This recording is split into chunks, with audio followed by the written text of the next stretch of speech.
Salut à toutes, salut à tous. J'espère que vous allez très bien malgré ce confinement. Et si tout ne va pas bien, moi je connais, il y a quelqu'un dans sa parole qui nous a dit à nous, ses disciples, voici, je suis avec vous tous les jours jusqu'à la fin du monde. Alors je suis heureux de partager ces quelques mots avec vous dans le cadre de notre série Gardons contact. Et j'espère vraiment que la présence de Dieu est avec nous pendant ce partage. Alors, vous savez, le fait que je sois devant vous, c'est une grâce. J'avais même pas prévu cela. Et c'est tout la signification, tout le sens des temps que nous vivons actuellement. Nous faisons des plans, des calculs, et nous nous trouvons aujourd'hui tout petits devant nos plans, parce que Dieu est grand. Au début de l'année, qui pouvait s'imaginer qu'à partir du 16 mars, nous serons tous reclus dans nos maisons à cause d'un virus. Tous les plans que nous avons formés ont été bouleversés.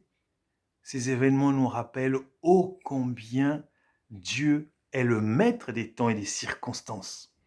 Face à ces événements, nous nous sentons petits devant la grandeur de Dieu.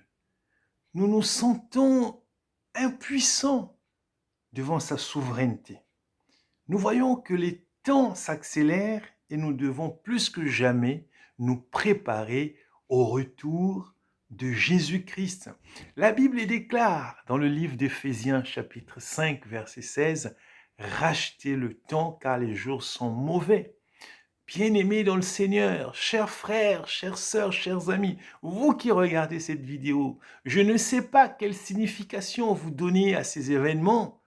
D'aucuns disent que c'est la manifestation de la colère de Dieu. D'autres disent que c'est l'imminence de son retour, l'imminence de la fin du monde, du retour de Jésus-Christ.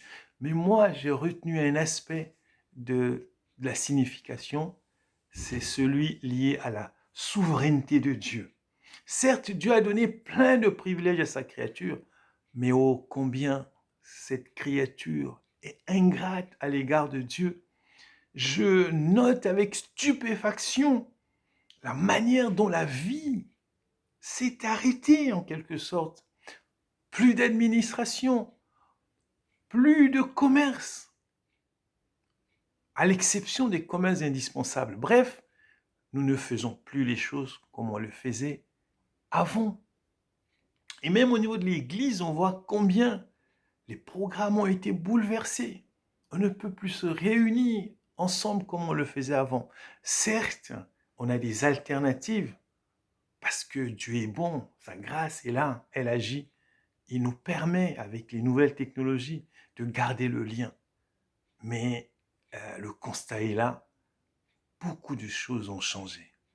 Beaucoup de choses ont changé. Et dans quelques temps, lorsqu'il viendra le moment d'écrire l'histoire, d'évoquer l'histoire, on dira que en 2020, à partir de la mi-mars, tout s'était arrêté pendant 2, 3, voire 4 mois. Mes bien-aimés, nous réalisons à quel point nos plans ne tiennent à rien. Et si jamais nous faisons des projets, des plans qui réussissent, de grâce, ne tirons pas la couverture vers nous, ne tirons pas la gloire vers nous, car c'est Dieu qui permet que ces projets se réalisent. C'est à lui seul que revient le mérite dans sa souveraineté. Les événements actuels nous rappellent notre dépendance à Dieu. Il n'y a rien d'acquis. Telle personne peut penser à cause de sa situation financière, sa situation sociale, sa bonne santé, qu'elle est peut-être meilleure qu'une autre personne qui n'est pas dans une bonne situation de santé. Mais tout ça, c'est faux. Nous sommes tous égaux devant Dieu et nos vies dépendent de lui. Le fait de vivre ces événements va entraîner beaucoup de réajustements dans notre vie. Nous devons en faire une lecture spirituelle, tant sur le plan individuel que collectif. Nous devons reconsidérer plein de choses dans notre façon de marcher avec Dieu, dans notre façon de le servir. Nous devons également reconsidérer nos relations humaines. Il est plus que jamais impérieux de nous attacher à Dieu, car hors de Dieu, point de salut. La vie telle que nous la concevons humainement est pleine de fragilité. Dieu veut nous amener dans une autre dimension. Peut-être avons-nous été jusque-là trop centrés sur nous-mêmes. Il est temps de nous unir aux autres et de donner plus de place et de temps à Dieu dans notre vie. Nous savons tous, ou presque, que les temps comme ceux que nous vivons allaient venir, puisque la Bible nous en parle. Mais le savoir est une chose. Les vivre et en tirer toutes les leçons en est une autre. En attendant, nous devons rendre grâce à Dieu à cause de cette situation, car elle nous permet de nous engager encore plus dans la méditation et la lecture de la parole de Dieu, dans la prière, dans l'évangélisation, dans l'exhortation. Plus que jamais, Dieu est souverain et ne l'oublions pas. Avant de vous laisser, j'aimerais encourager chacun à persévérer et à faire sienne cette exhortation de l'apôtre Paul contenue dans le livre de Romains au chapitre 8, versets 37 à 39. Il est écrit, « Mais dans toutes ces choses, nous sommes plus que vainqueurs par celui qui nous a aimés.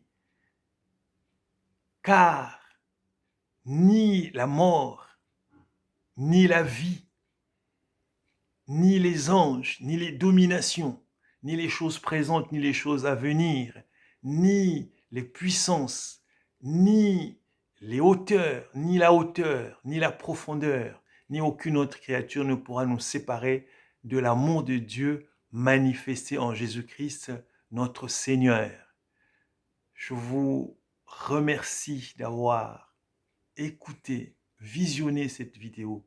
Je vous prie de la partager autour de vous. Et je vous fixe rendez-vous sur notre chaîne jeudi et dimanche prochain. Que Dieu vous bénisse, que Dieu vous fortifie. Avant de nous séparer, j'aimerais qu'on prenne quelques temps pour prier. Prions l'Éternel. Seigneur, merci. Merci pour ces temps que nous vivons. C'est vrai que c'est difficile pour chacun de nous. Mais Seigneur, tu sais pourquoi tu as permis cela. Et donne-nous vraiment de tirer toutes les leçons, Seigneur Jésus-Christ, de cette situation. Et qu'il y ait réellement, véritablement un avant et un après. Seigneur, visite chaque famille, mon Dieu, et que ta présence accompagne chacun de nous, Seigneur. Que ton Esprit Saint nous aide à marcher chaque jour dans ta présence. Que toute la gloire revienne à toi et à toi seul. Amen.